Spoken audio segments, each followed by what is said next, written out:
Uh, Welcome to this afternoon tutorial. Today we have Minna Lehtonen for Turku University, Finland, who is going to talk about multilingualism and cognition. Well, I must say that it's a very interesting area, as both aspects have gained quite a wide recognition in the scientific community, especially cognitive studies. Okay, they have always been here and there, but during the last years, it has been a flourishing subject. And well, with multilingualism and the learning of foreign languages, it has come back again and restarted. So today we will listen to Nina and what she has to say, and we will put questions and ask her whatever we think it's interesting. Please, Minna, go ahead. Thank you, Antonis, for the introduction and for the kind invitation. It's a pleasure for me to be here and to give this tutorial in this lecture series. And Antonis also asked me to say a few words about myself here in the beginning.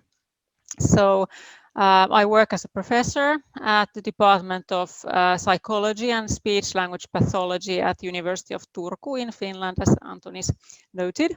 My other current affiliation is University of Oslo, where I'm affiliated with Multiling, so Center for Multilingualism in Society across the lifespan, and that's also where I used to work previously. And I did my PhD in psychology, so my background is in psychology and not in linguistics. But after my PhD, I did a postdoc in the US at Department of Linguistics at University of Maryland. And after that, I spent a few years in Helsinki, at University of Helsinki, at the Cognitive Brain Research Unit. And there I was doing research on morphological processing and also neurocognitive aspects of bilingualism and multilingualism. And after that, I worked in Turku again at Åbo Academy University before going to Oslo, and there I worked in the project called Brain Train.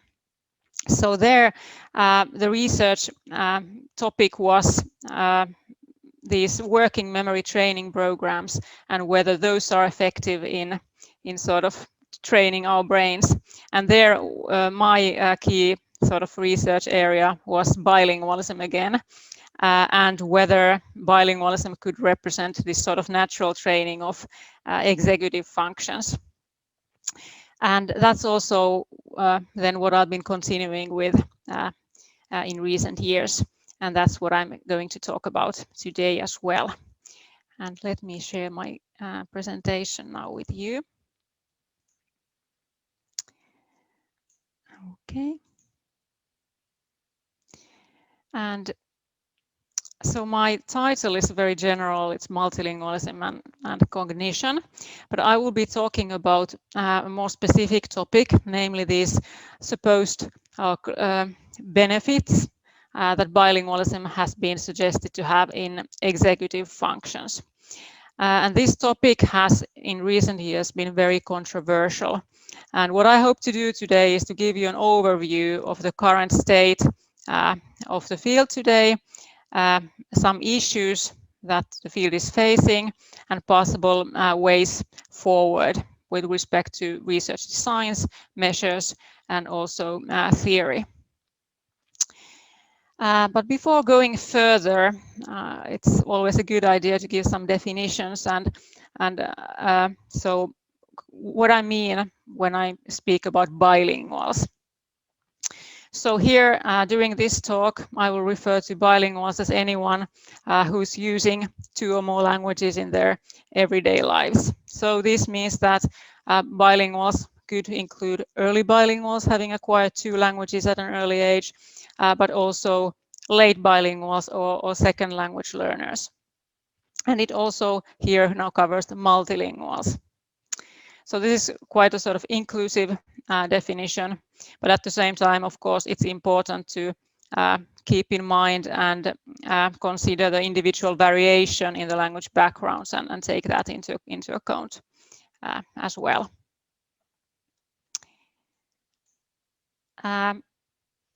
Overall, well, people often ask whether it's a good thing or a bad thing to raise a child bilingually or multilingually. So whether that entails some kinds of benefits or costs for the child, in addition to these obvious benefits of that you get from being able to communicate in that language. And so, of course, this has a lot of practical significance. It's important for families, educators, and for the society to understand what are the possible consequences of multilingualism.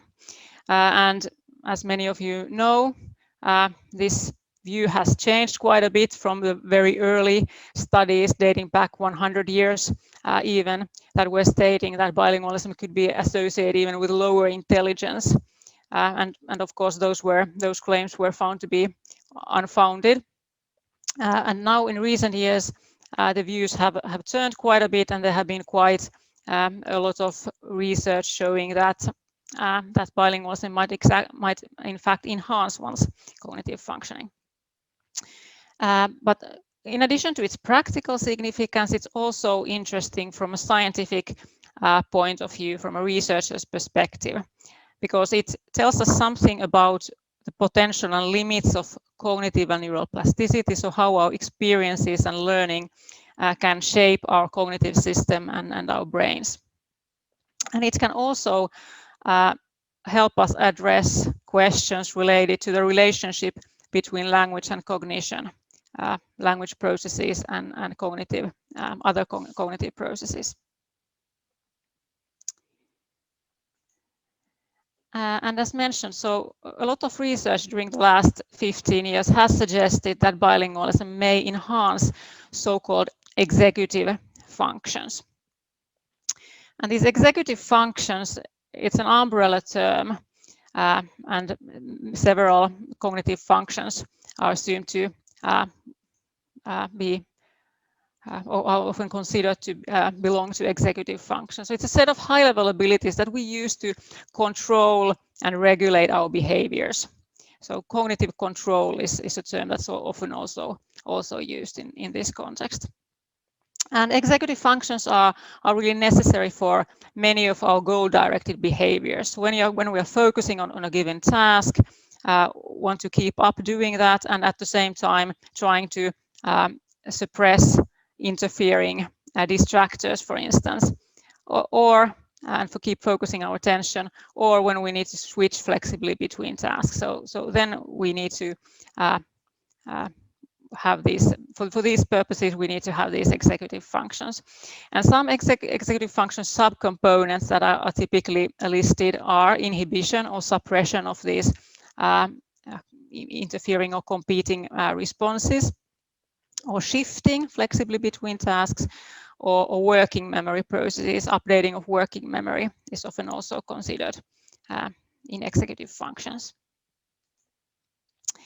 Then one might wonder, why would bilingualism enhance executive functioning?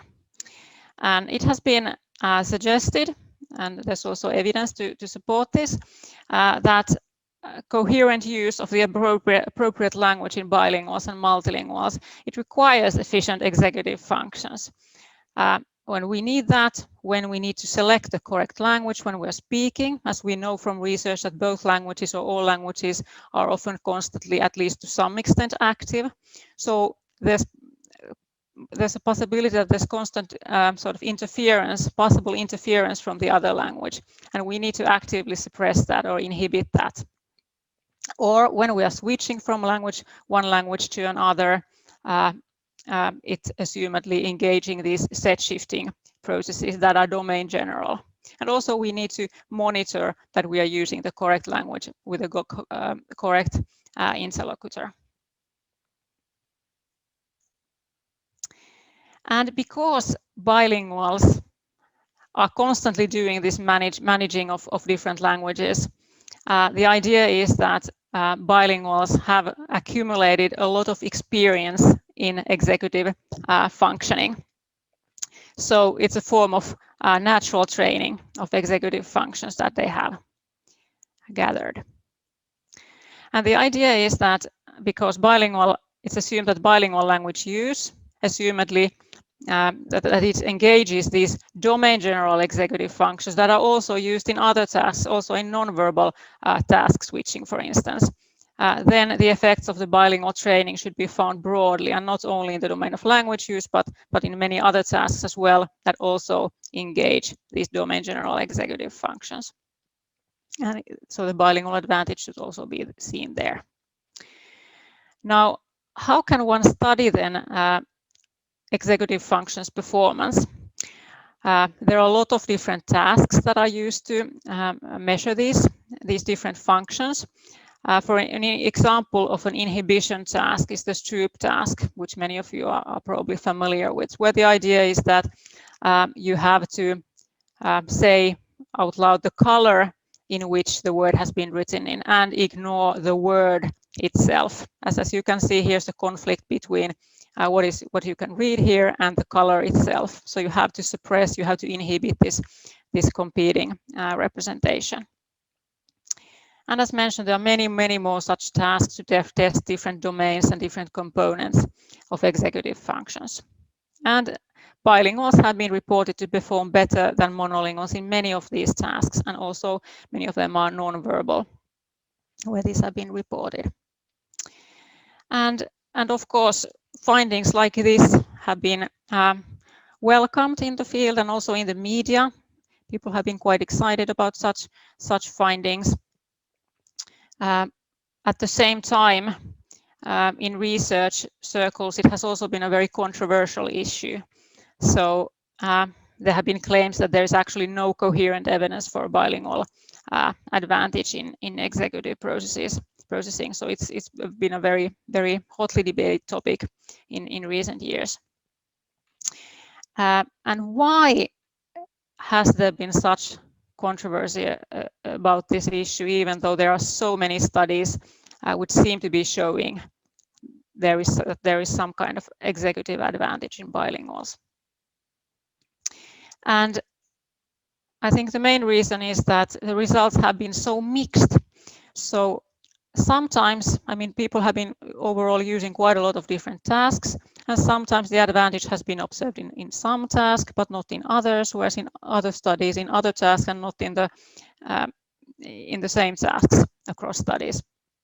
And also in different kinds of bilinguals. So sometimes the effects have been bigger in late bilinguals or only seen in late bilinguals, and sometimes in early bilinguals.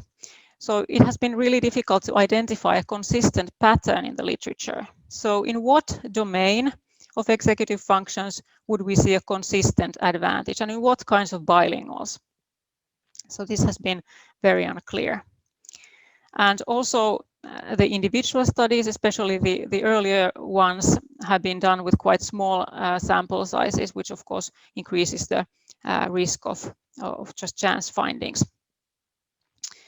And one problematic issue that has been identified in this bilingual advantage field has been publication bias.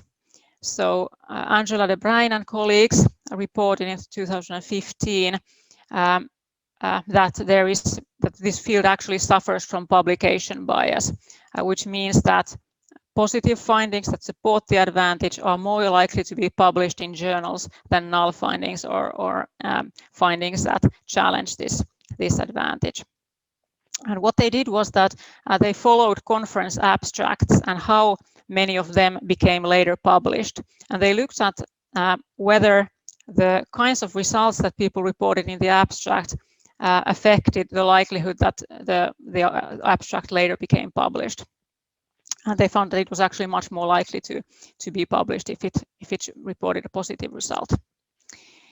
And there are, I guess, two main reasons for such publication bias. One source is sort of the researchers or research groups themselves. So perhaps one was not so inclined to or eager to submit null results.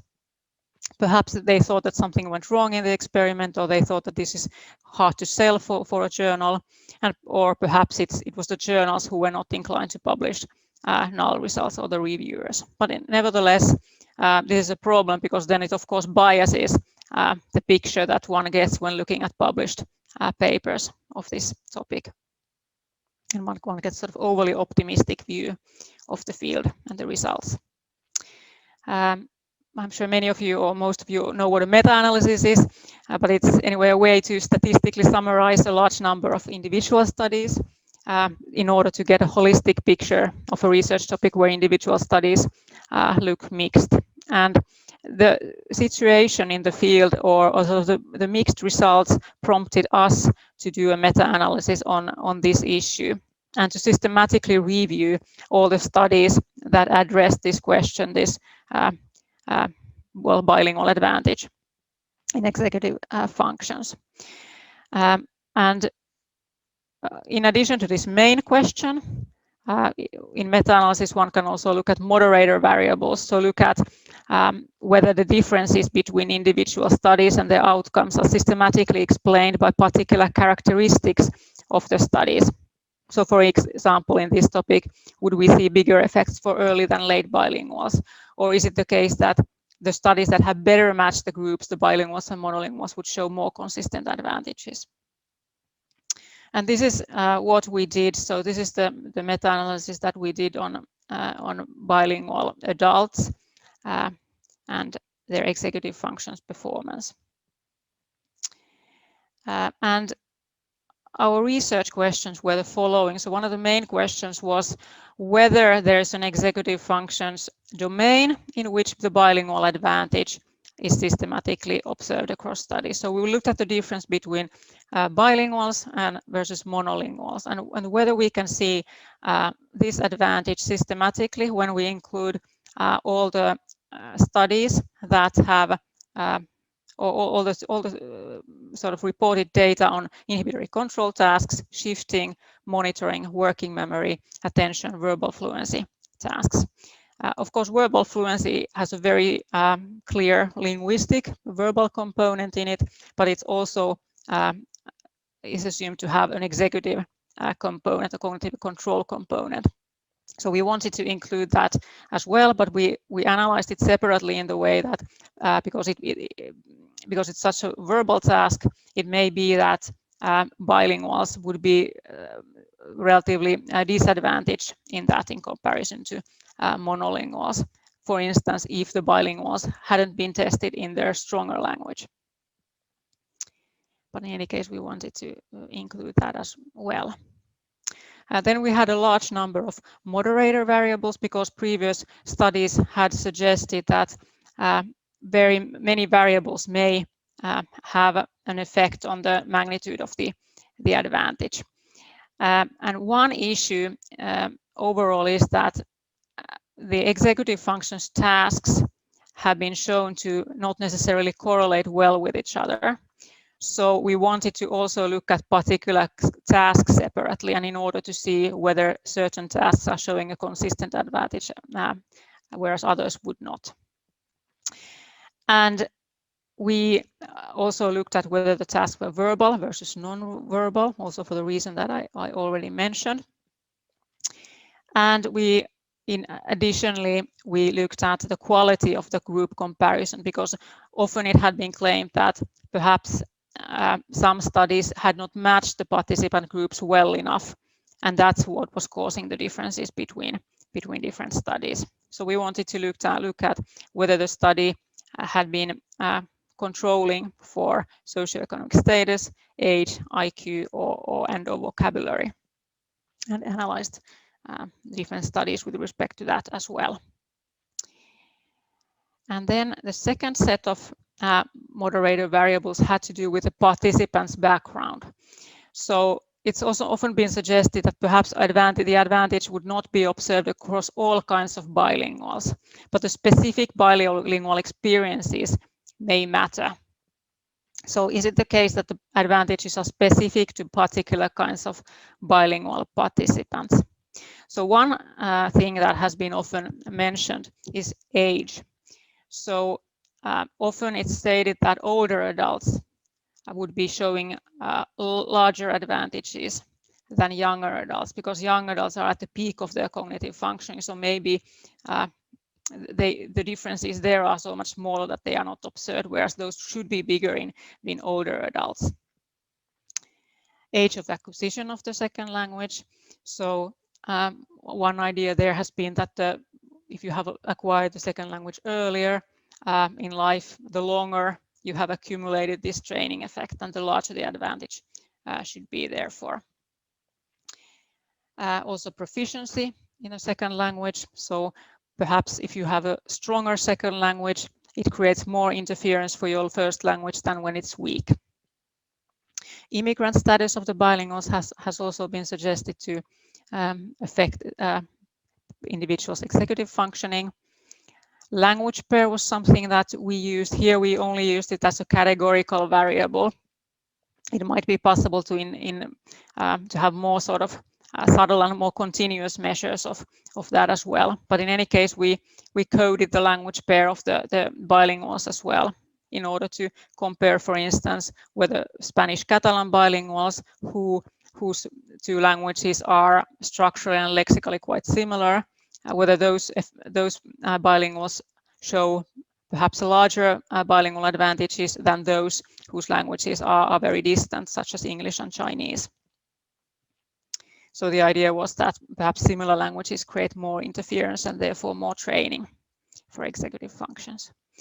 Then we also coded the country in which the study was conducted. Of course, this is a very sort of general variable, but it might give us hints on the kinds of contexts where bilinguals are living in an environment which might support this, these advantages, or it might give us anyway hints on some other variables perhaps that are behind the differences. And because of this publication bias that had been observed in this field, we also wanted to take that into account. So we wanted to take that into account by including not only published studies, but also some unpublished studies.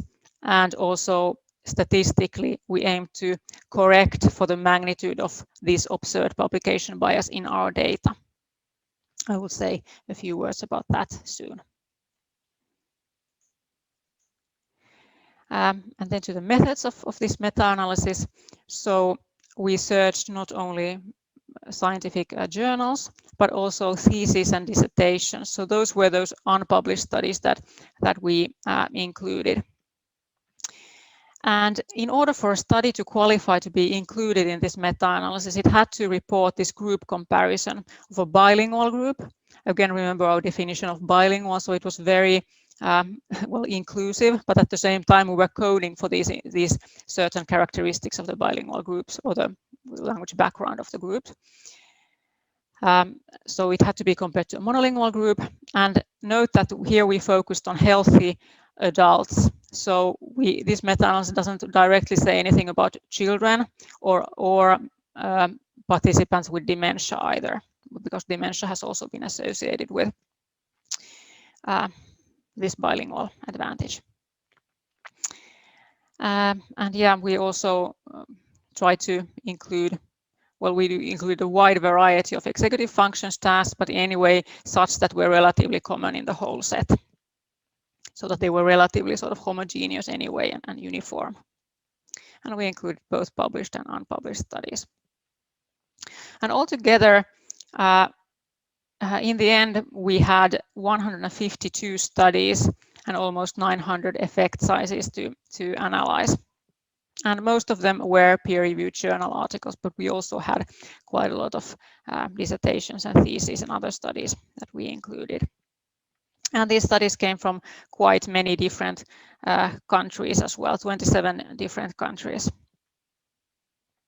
So this perhaps shows that it's really been an active research field, and it has been studied in many labs across the world. Okay, now to the results per domain of executive functions. We start with these results, and note that these are now before we have corrected for this bias that we then observed in the data. So which means that these are probably too optimistic estimates of the effect sizes, because if we see that positive findings are more sort of likely to be published, then it's likely that it's they are a little bit too positive compared to the to reality. And here you can see the cognitive domain, number of comparisons, and to the left here is a bilingual disadvantage, and to the right here bilingual advantage. And here you can see the HSG effect sizes for each of these executive functions domains. And how to interpret them. Typically, HSG 0.2 is considered to be a small effect, 0.5 a medium effect, or 0.8 a large effect. And what we can now see here is that we see some positive findings here, bilingual advantages for certain domains, and some of them are even statistically significant. So there were significant bilingual advantages in inhibition, shifting, and working memory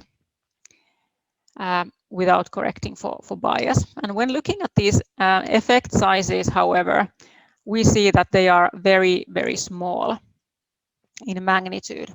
So you might wonder, what is the practical significance of finding a bilingual advantage that is actually so small? So what would that mean in practice, even though they are statistically significant, in that sense reliable? And then to the bias correction that I mentioned.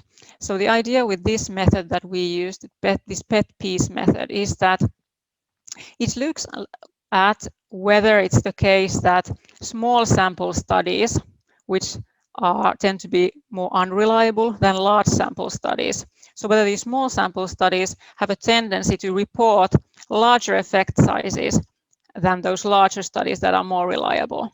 And if that's the case, then that suggests that there's a bias. And we can look at the strength of this association. And then we can use that to correct these original effect sizes that we saw. So to give an estimate of what the effect size would be if there was no bias.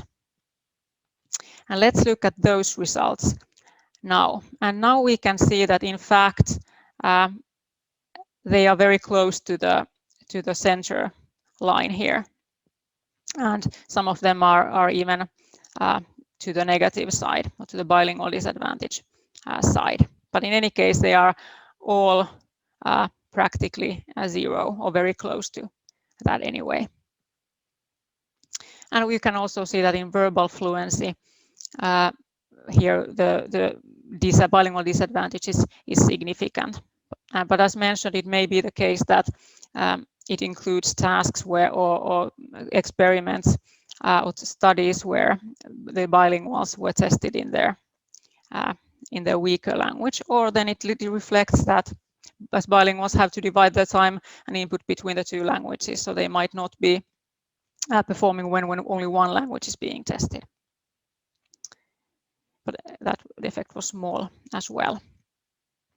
Now to perhaps the more interesting analysis, those moderator analyses, where we looked at different kinds of characteristics in the study, so whether they might be showing, whether we might be seeing some effects in some kinds of bilinguals, even though these general results showed no clear effects.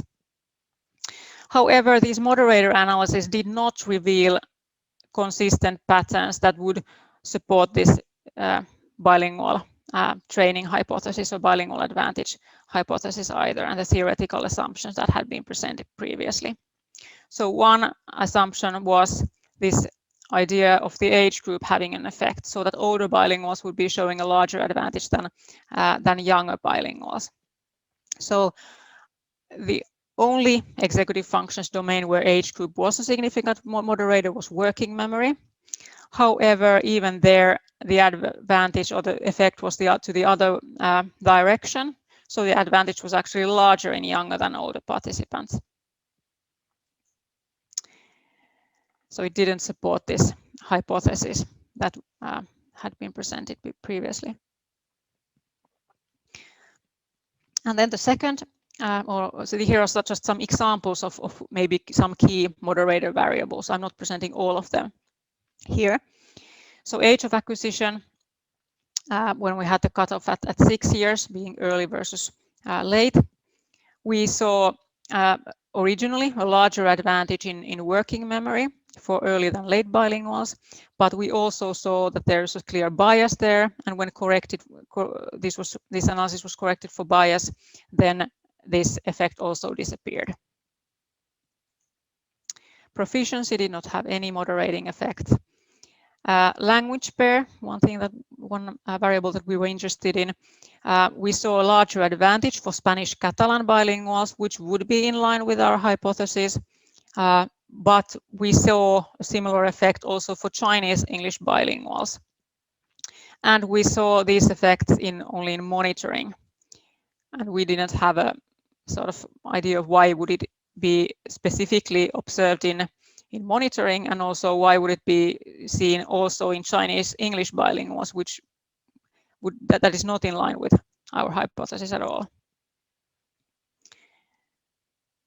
So these did not support the bilingual training hypothesis. So what we then concluded, or we can summarize from this, that there was no general bilingual advantage in any domain of executive functions when correcting for publication bias. And the moderator analysis did not support these theoretical assumptions concerning the advantage either. For example, older bilinguals did not show a larger advantage than younger bilinguals. Age of acquisition did not moderate the advantage when correcting for bias.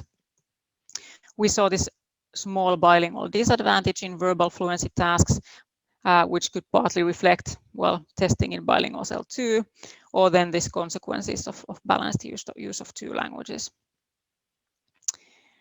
And the fact that this reporting bias or publication bias seems to be a problem, or at least seemed to be a problem at the time, highlights the need to pre-register the studies. So that might help there. And again, I want to mention that so we focused only on healthy adults. So this meta-analysis can't say anything about what the situation would be in children or participants with dementia. And so we had to conclude in that study that the available evidence does not provide systematic support for this widely held notion that bilingualism is associated with benefits in cognitive control functions in adults.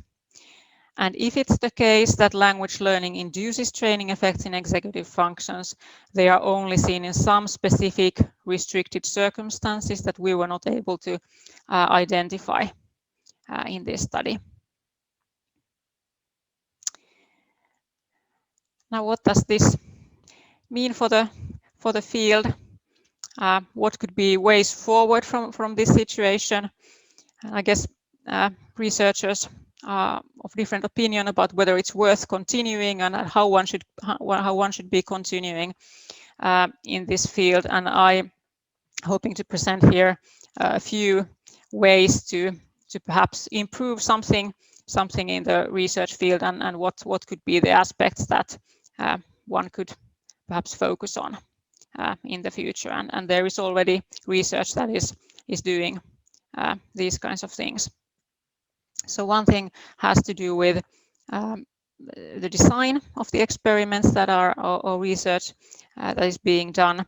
The other thing is measures that are being used, and the third one has to do with theory.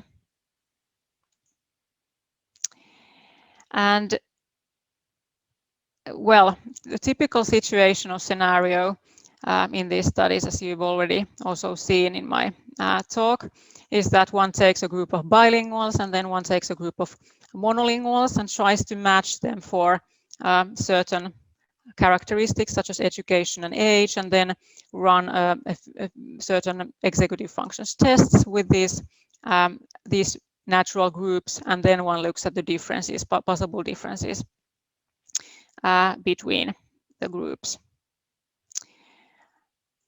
But it's not an ideal design. So if I, for instance, think about those sort of cognitive training experiments that were done in the brain train group, for instance, these working memory training experiments. So there, the researchers would take a group of people and randomize them into a training group and an active control group, and then one would test before the training the participants and also after the training. So it would be a true experimental design that would allow causal inferences to be made. But here, when we have bilinguals and monolinguals, it's not possible for us to randomize people or children to bilingual and monolingual families, and it's often not possible to follow people either before and after they have become bilingual and have these pre-post comparisons. So what is it that we are often doing is that we are comparing these natural groups only after the assumed training has taken place. And because we cannot randomize the people to the groups, we just have to try to match them for certain variables and hope that they are otherwise comparable, and there are not other background factors in their histories that could have also been affecting their executive functioning. But this means that this research is essentially correlative. So we cannot say for certainty much about the causality, so whether it's really the bilingualism that is improving executive functions if we see these differences between the groups. But it's also possible, at least in some circumstances, for instance, often in late bilinguals, so whether it's the case that it's bilingualism that improves executive functions, or whether it's the case that people who have better executive functions to start out with are better able to pick up more languages and become proficient bilinguals or multilinguals. And that's why you can also see these differences then. So that's one issue. And the fact that there will always be some challenges with knowing whether one has been able to match the groups well. So how to go about this then? So what I'm suggesting is to think about complementary designs in order to sort of look at from other perspectives the same phenomena.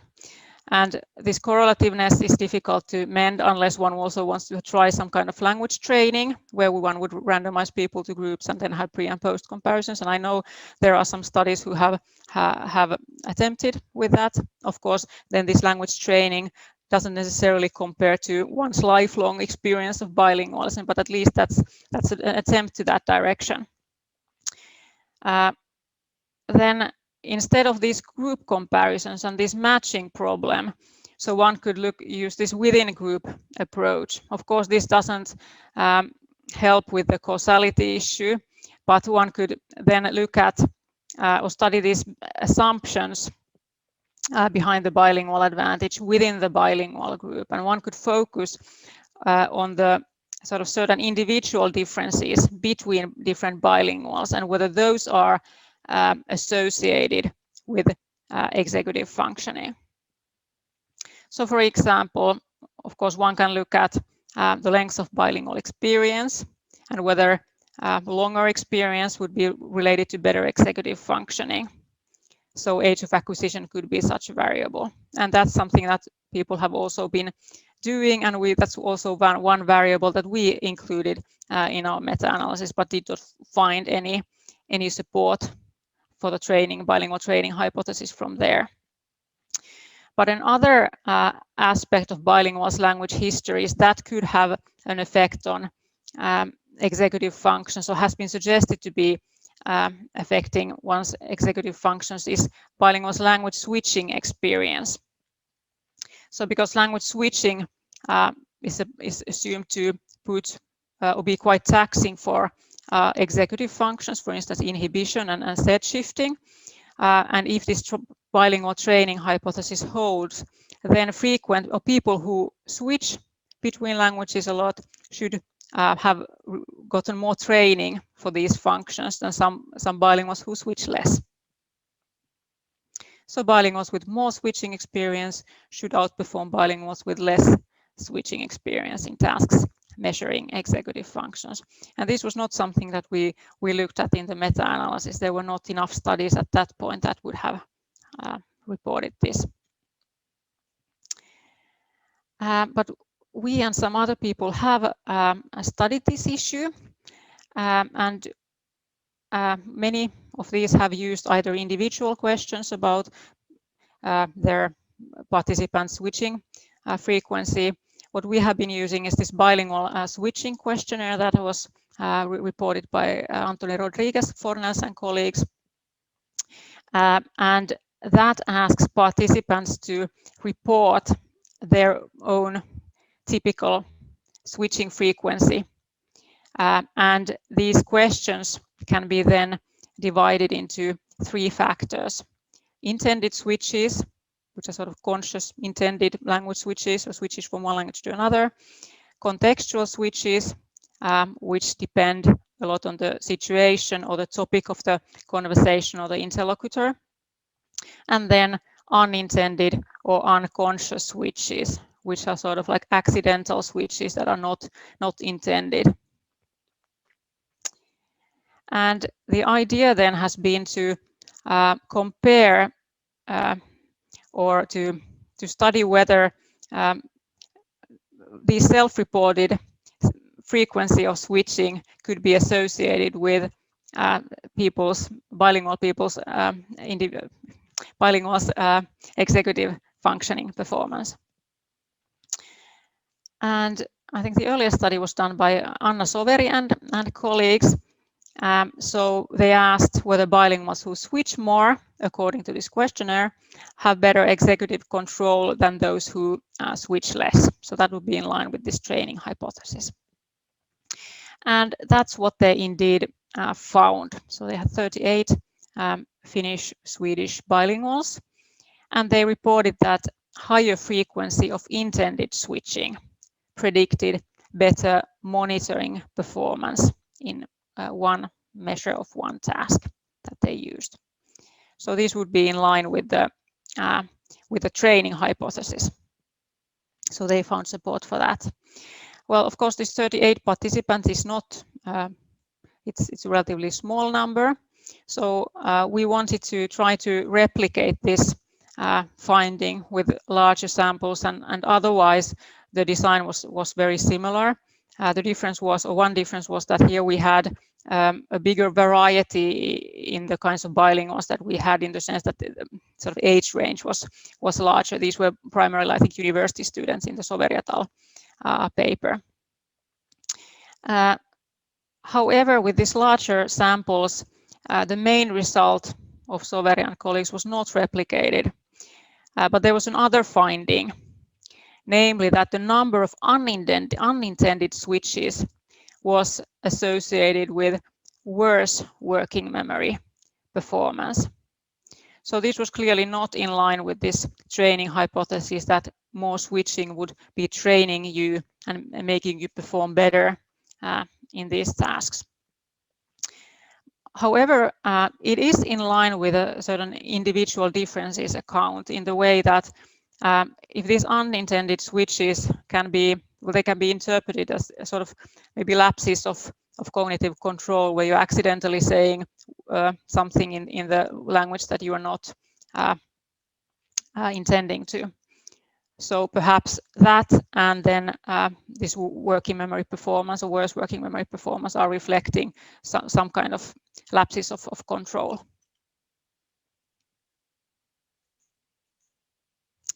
So not clearly finding evidence there for the bilingual training hypothesis, but nevertheless somehow demonstrating an alternative design, which of course other people have been using by correlating different kinds of aspects of bilingual experience with executive performance as well. Then with respect to measures, so one may wonder or question whether these kinds of retrospective self-reported measures of language switching, so how valid are they? How well are we able to estimate our own language switching behavior if it's we have to do it on an unspecified period of time in our lives? So estimate how often we typically do these different kinds of switches. So it may be difficult. And that's why we wanted to try another way of getting into these language switching frequencies. And we expected that if participants were estimating not sort of a long time in the past, but only 2 hours sort of behind them, that how many times they have been switching between languages, the answers would be more reliable and more valid than they would be with this questionnaire. And we use this ecological momentary assessment in this mobile phone application in order to get these more accurate self-estimates. And so the participants who took part in this experiment, so they got notifications on their cell phones every 2 hours during each day during a 2 weeks period. And they had to report how many times did they switch between the languages during the past 2 hours.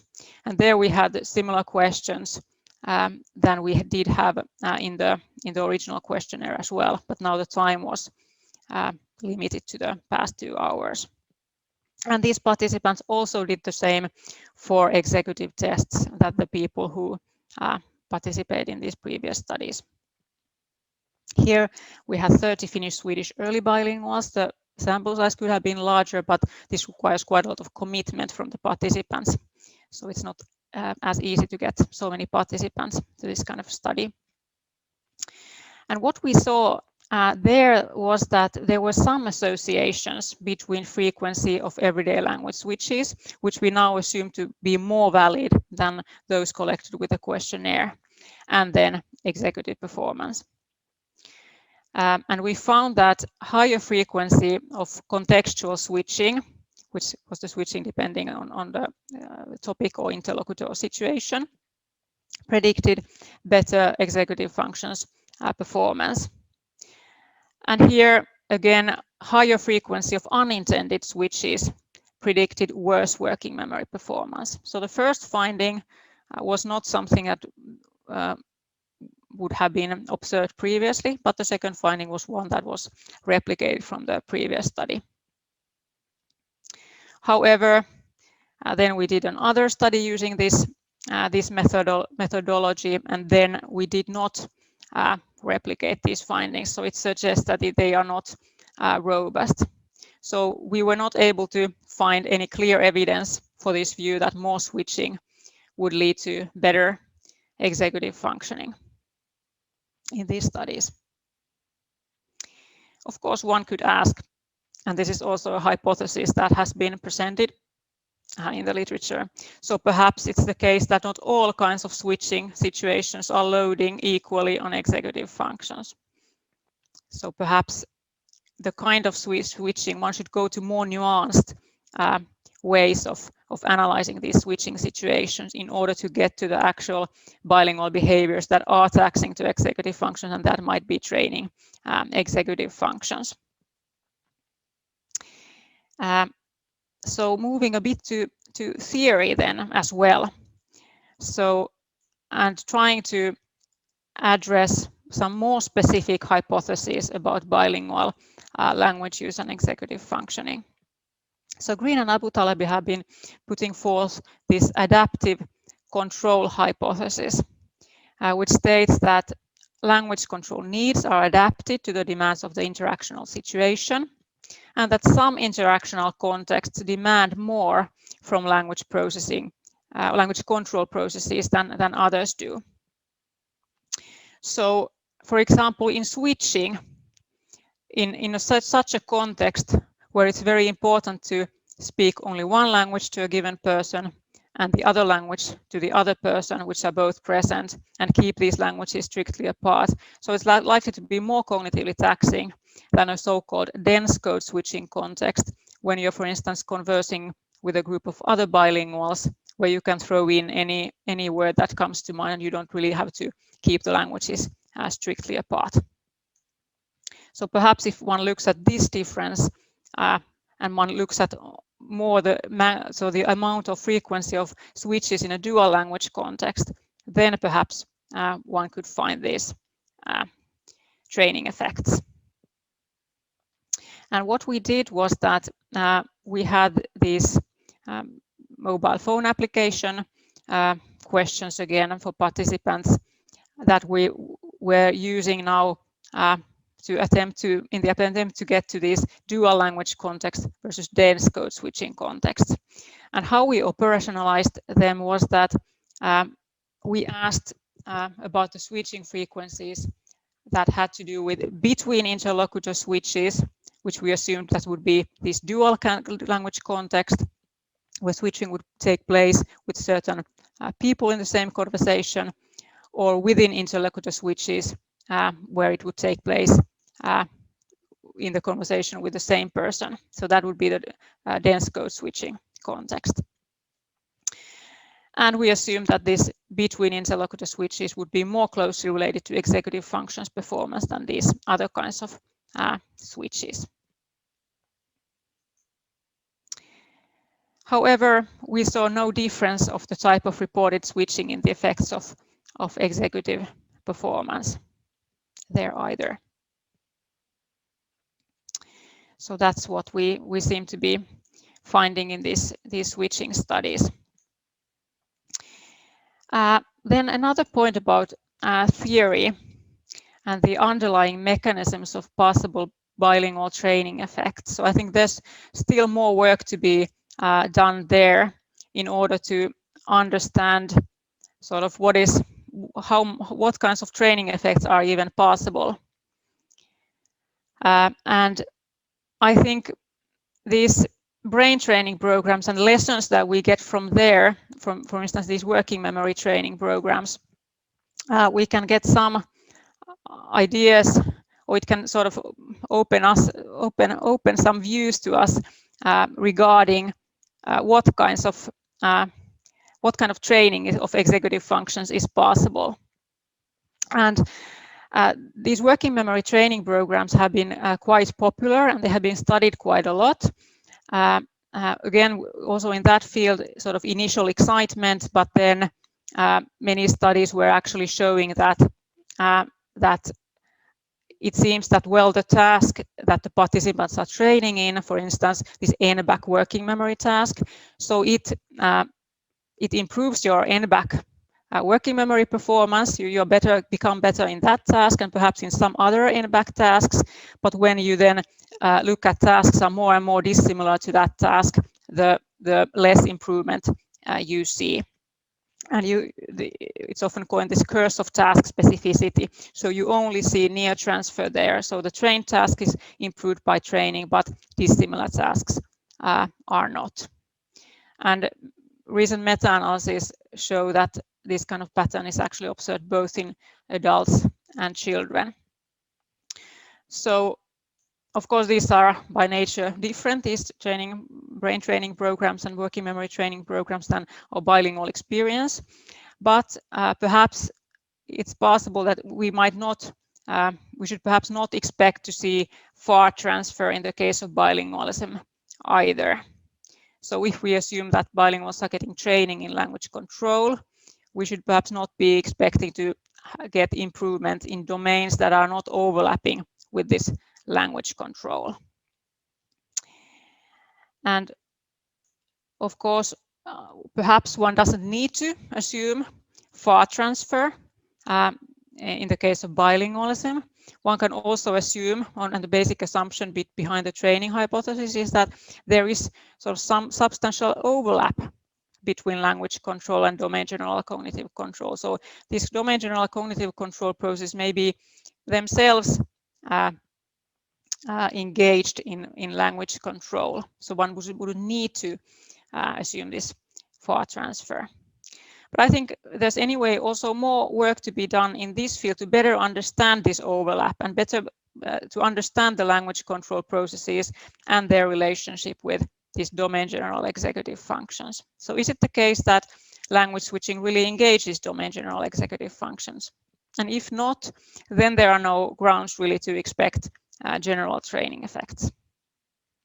And this is something that we have also attempted to look into simply by looking at whether performance in language switching tasks and these domain general switching processes or executive functions tasks overlap.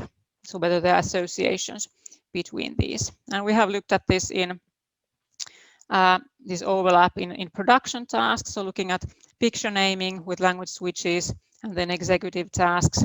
This is my former PhD student Jussi Julkka, who has been focusing on these, and also in reception, where was those language switching or language switching task, and then executive tasks, and then also in this everyday switching study that I just presented. So we also looked at how that was associated with picture naming in the laboratory, and then these executive tasks. And while these results were quite sort of complex, I guess what can be sort of generally said about them is that the results were not as clear-cut as we would have expected, that there would be a clear associations between these language switches and domain general cognitive control tasks. So they were not as clear either as we would have expected. So I think more work could be done in many different ways in order to still delineate better these relationships between language control and domain general cognitive control. I think almost 1 hour has passed. I still thought I'd say a couple of words about brain effects, which have also been quite hot, I guess, in recent years, also with respect to bilingualism. So not only in bilingualism, but in many areas of cognitive science. So there's this concept of experience-dependent brain plasticity. So the brain, we know the brain is not fully fixed and static after development, but it's to some extent plastic. So intensive practice, input, and experience kind of modify some structural measures of the brain, such as gray matter measures or white matter tract measures. And for instance, in taxi drivers, this hippocampus volume has been shown to be larger than in controls, and also in professional musicians, certain motor areas have been showing different structural adaptations as a result of this sort of intensive training. And the question has been then that whether this intensive experience of being bilingual also might have some effects, structural effects on the brain. And indeed, there are several studies that have reported these gray and white matter effects also in bilinguals.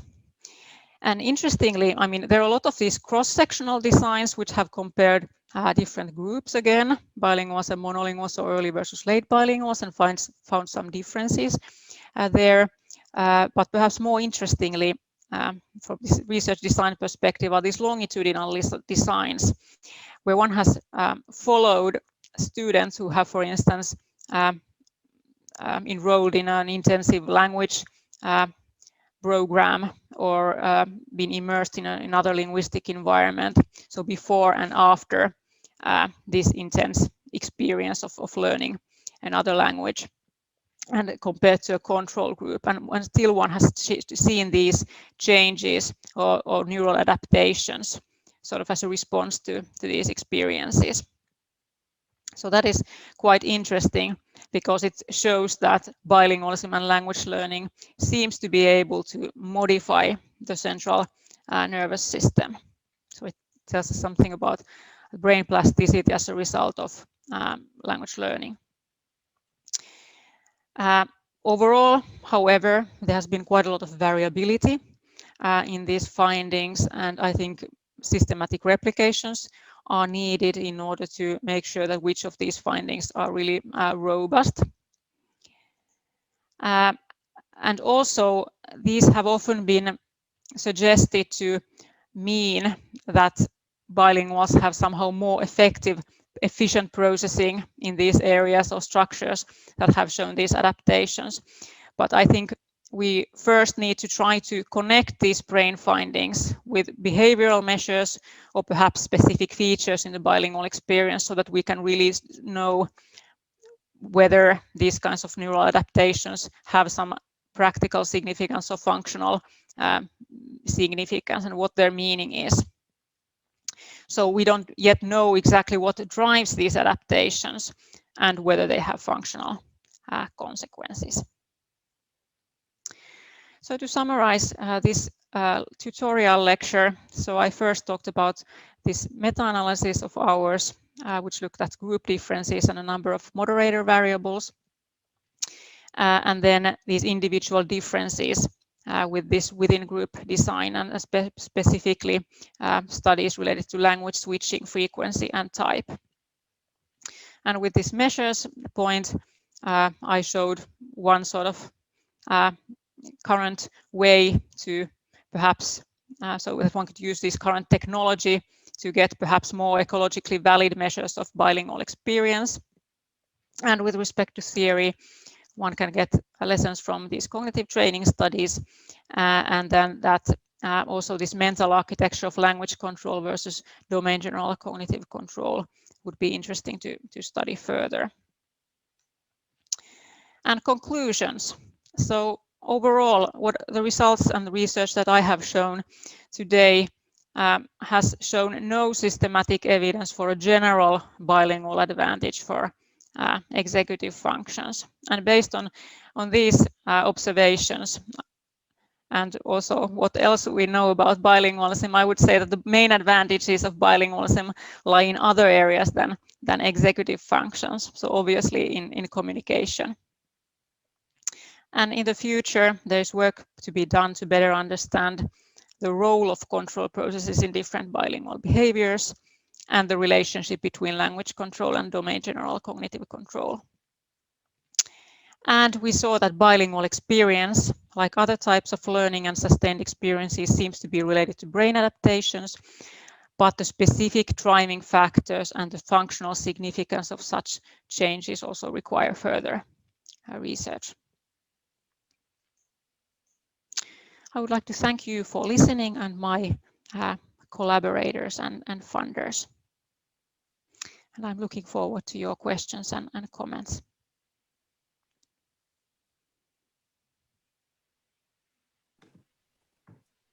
Okay, thank you very much. That was really interesting. Okay, so anyone who would like to ask a question, if you click on the reactions button at the bottom of your screen in the controls, you should have a raise hand button. So if you could just raise your hand to ask a question.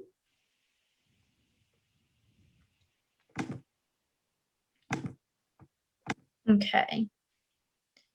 So Julio, would you like to ask your question first? Yes, thank you.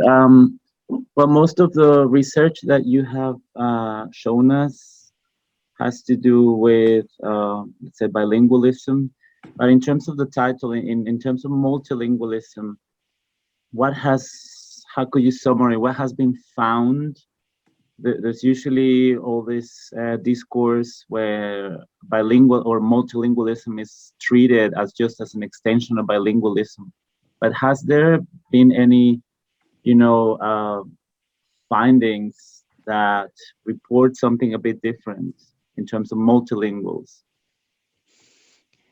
Yeah, so one, I guess, hypothesis could be that having 3 languages or 4 languages instead of just 2 could put even more demands on one's executive functioning and sort of cognitive control, and one would need to manage even more languages, so that would create more training. I think there's quite little research on that, and our meta-analysis didn't look at that separately. I don't think we had enough studies to at that point to look at that issue. I wonder what the situation is now, and I'm sure there are studies looking at that as well, but sort of in order to have an overview of all these studies, so I'm not sure what they are showing at the moment. But that is definitely a valid point, that it could be an additional factor that could lead to some different findings in principle. Okay, thank you. Thank you. Great. Okay, Michael. Kiitos paljon, Minna. Great talk. I had one question and one probably more of a comment. So my question is, well, I probably have a few more, but you cited Miyake's 2000 model. Now in Miyake and Friedman's updated 2012 model, they've left out inhibitory control of prepotent responses because due to their lack of unique variance. So the only 2 of the 3 components that are left are shifting or switching between mental tasks and updating information in working memory. And I was wondering whether your findings, not just from the meta-analysis, because after controlling for the moderators, of course, you didn't find effects, but whether your findings from other studies would either call for a re-examination of this new model and a re-inclusion of inhibitory control, or maybe in the other direction, maybe if we didn't consider inhibitory control to be that different from the 2 other components, maybe this could, for instance, improve our understanding or analysis. And the comment was concerning the causality or the lack of being able to claim causality in the correlations. I think that studies such as Thomas Bach's and colleagues 2014, I think, analysis of the Lothian birth cohort, where they looked at over 800 native speakers of English who had taken an intelligence test when they were 11 years old, I think in 1947, and then they were retested again between 2008 and 2010. And then those participants who reported being able to communicate in more than 1 language, including those that had acquired those languages in adulthood, performed significantly better than predicted from their baseline cognitive abilities, including on measures such as verbal fluency and general intelligence. So of course, this may also be an issue of a third factor being there that influenced the results somehow, but here you actually have a sort of longitudinal study where you control for a background intelligence, and you've got this distinction between bilingual versus monolingual. Yeah, I think that's a very special data set that they have been able to use. So, and I'm sure, I mean, there are such examples in the literature, but I'm just saying overall in many studies you should be cautious about these things. So it's often the case that it's very difficult to actually know the direction of causality. When it comes to your first question related to the structure of the executive functioning, well, overall, in the meta-analysis, first of all, we didn't want to assume necessarily a certain that the certain tasks would be loading necessarily for a certain factor, executive functions component necessarily, and that's why we also analyze them separately in order to see whether we can see in some individual tasks some of the effects. And I don't think, I mean, one would need to do some, what was your question related to the bilingualism and the Miyake model? Yes, so the 2000 model has 3 components. Yes, and then one was left out. You've got one of them dropped.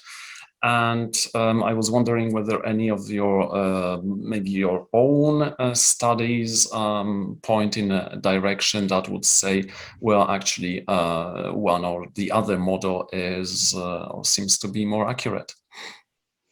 I don't think we have the data, or I don't have the data that would say anything about that question.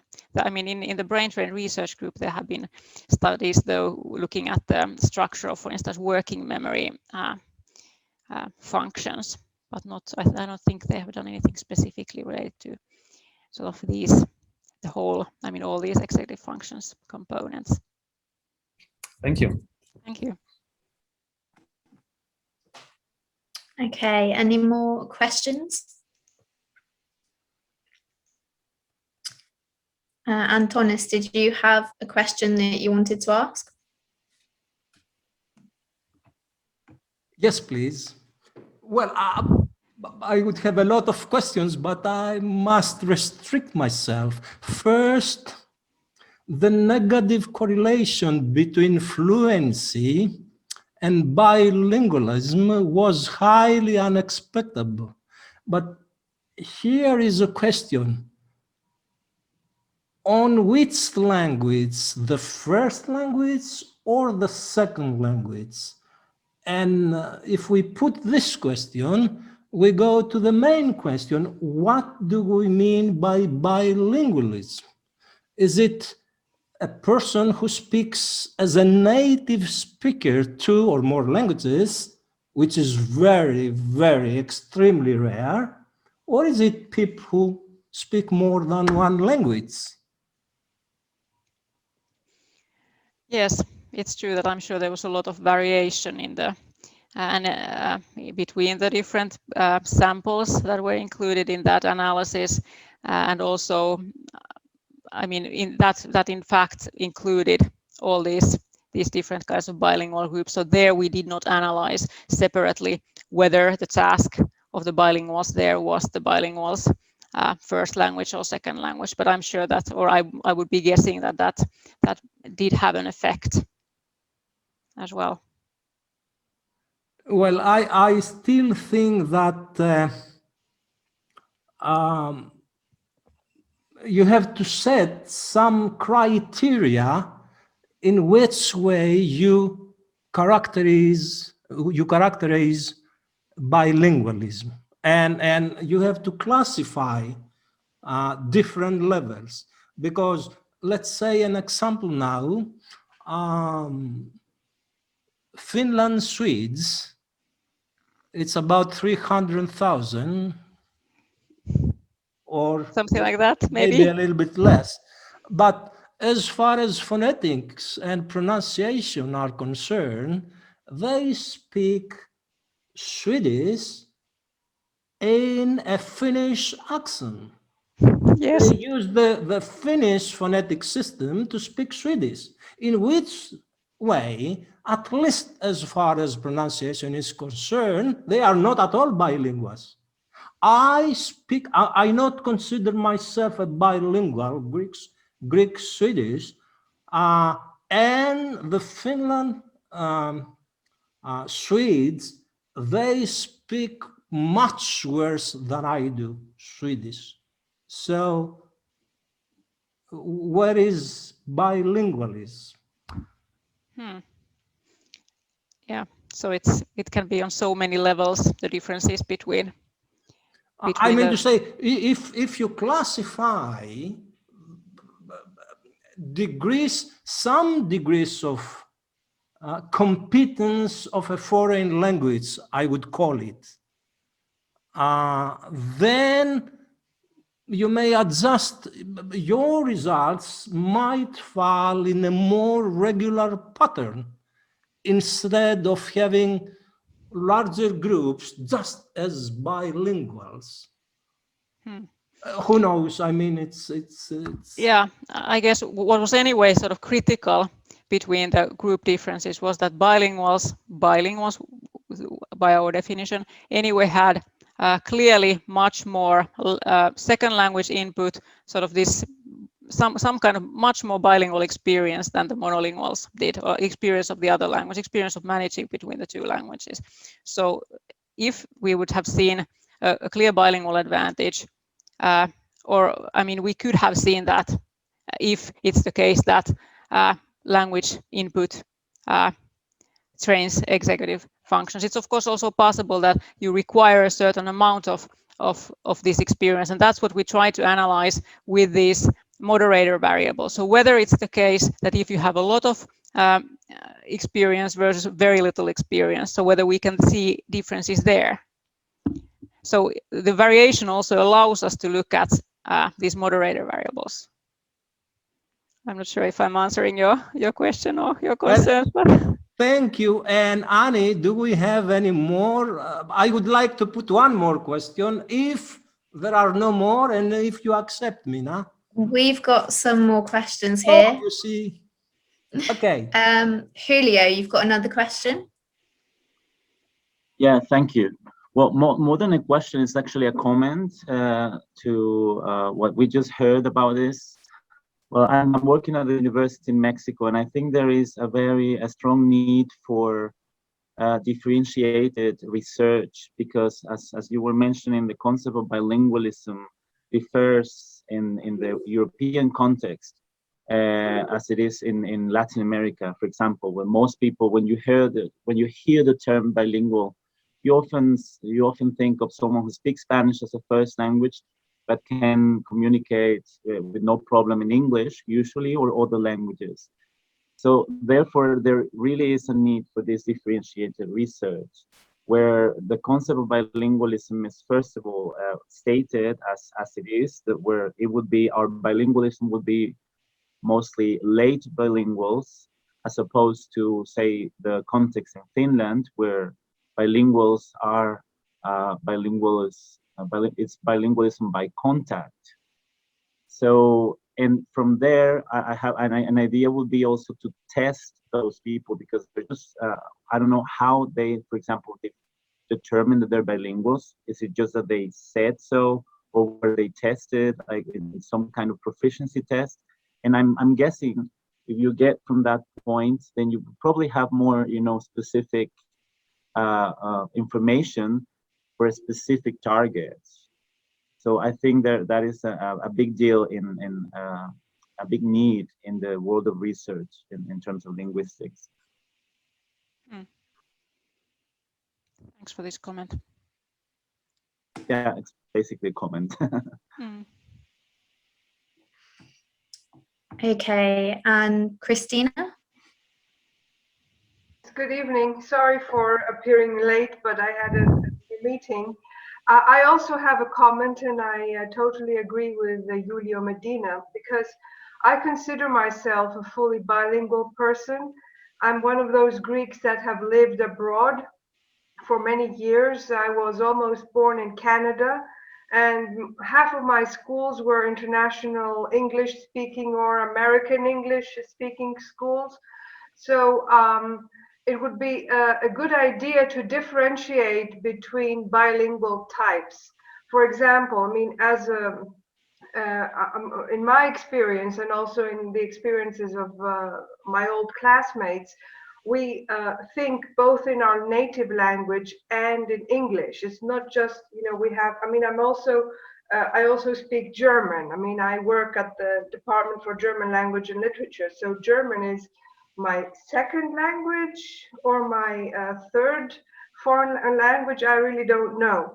But I treat German and French in a different way than I have this attitude towards English, because I express feelings in English and concepts in English as well as in Greek. However, this may be, perhaps Julio Medina may relate to that. Certain things like religion, for example, that are more closer to, you know, the Greek culture, the Greek identity, being an Orthodox Christian, are sort of coded in my mind in the Greek language, only in the Greek language, and I don't have this double coding in English and in Greek. So, and just one more thing, it was a very painful process to make some decisions and tackle two languages. I mean, I didn't face this process with German nor with French. I just, for your information, I have the Großes Deutsches Sprachdiplom in German and the Sorbonne 2 in French. So, I mean, I am a person that speaks many languages. But it was very painful trying to order things in the way cognitively. And for example, I even had to change my professional decisions of what I wanted to do in life, because everything like maths was coded in English in my brain. So, I mean, when I came to Greece at one point, I had a big difficulty trying to solve mathematical problems because I learned them in my school. So this is just food for thought. I am not an expert, and thank you very much for everything that you do. Thank you. Thank you.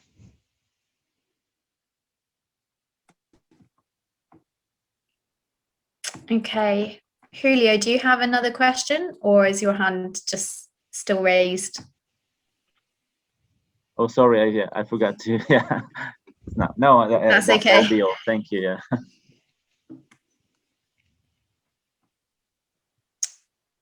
Okay, Antonis, did you want to ask another question now? Yes, thank you.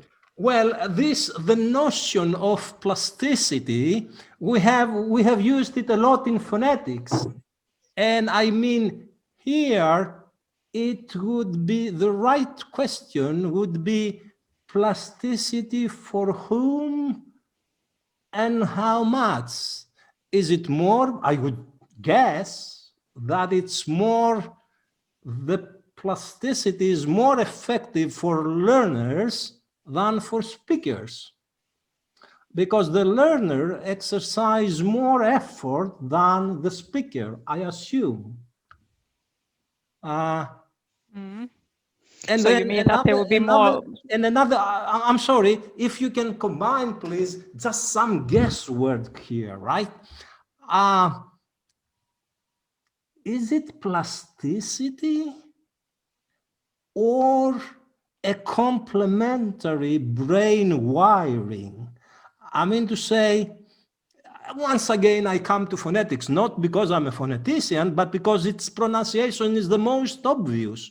So if you are, let's say, up to 15, 16, you can adopt the foreign language and get the right phonetic system.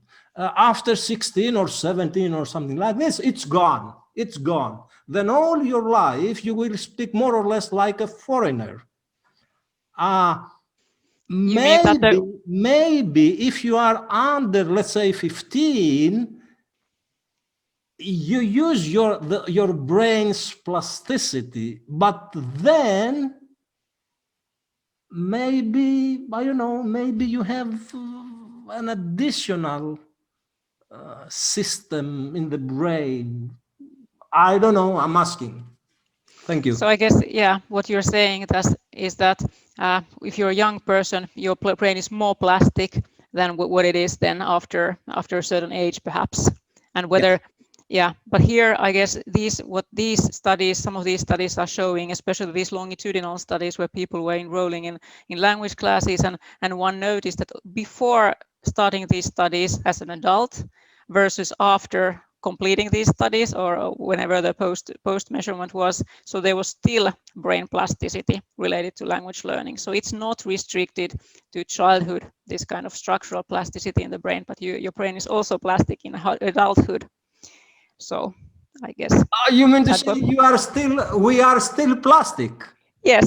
Good. Yes.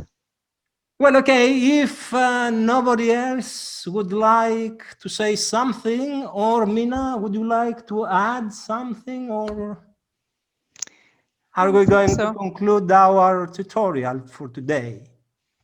I just want to thank you for following the lecture and for your questions and comments.